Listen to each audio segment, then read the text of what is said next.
Hello everyone, we are in Matsumoto. We're going to explore this place for the next 2 days to do all the things that you can do in and around Matsumoto, but we're first going to dive immediately in the most famous thing to do here in Matsumoto, and that is to explore its castle.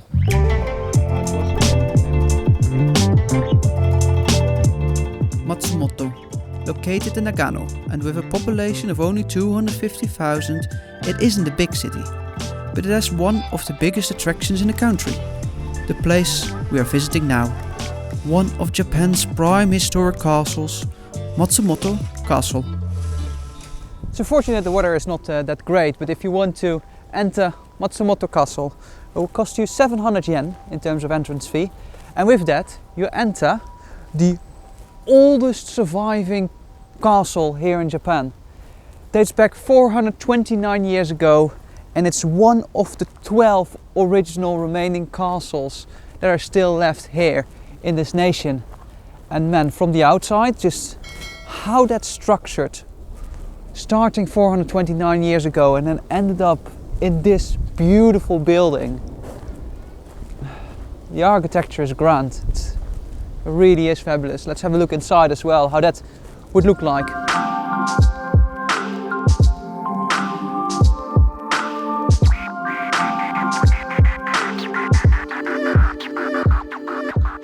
The beautiful thing about Japan is that even when you enter these kind of places, before you enter you remove your shoes, and now we're in the castle itself.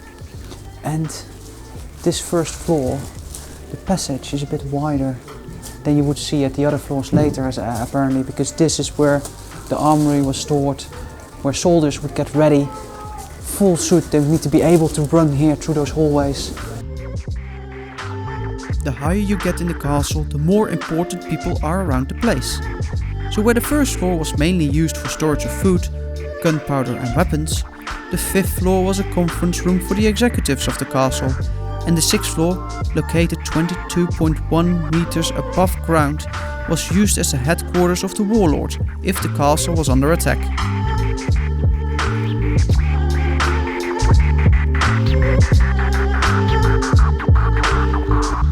So that was a relatively quick but very nice visit to Matsumoto Castle. It took me 2 hours to visit the place, reading all the signs and stuff. So if you would do it a little bit faster, I think you can do it in an hour, but like 1.5 easily. This outer part, where I'm walking at the moment, that's just free to visit, so that you can just explore freely by yourself. And I can imagine during cherry blossom season, for example, this would be very lovely to explore. But I'm still impressed. Like, of course, in 1962 they start to like reconstruct, rebuild or refortify the place again. But that this was built or started 462 years ago, and then over the course of this turns out into the 6th floor castle. It's really impressive, and I just love the architecture here, reflection on the water, giving that reflection of the castle. Would have been nice with Sunday, you get really that great reflection on there, like that thing, but yeah, it's a great area to quickly hang out. We're now going into the other part of Matsumoto and see what else is there still here to explore.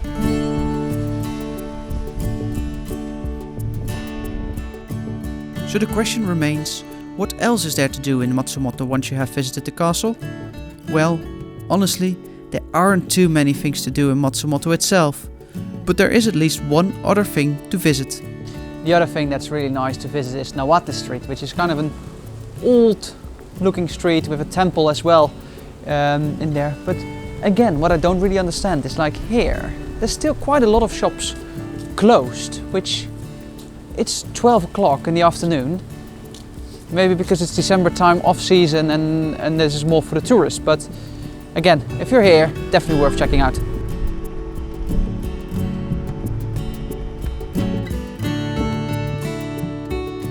So that might explain why some of the things are closed, because there are also bars and restaurants located in these buildings, and they open around 5 till 6 p.m. So yeah, I'm not sure, the shops might be closed by that time.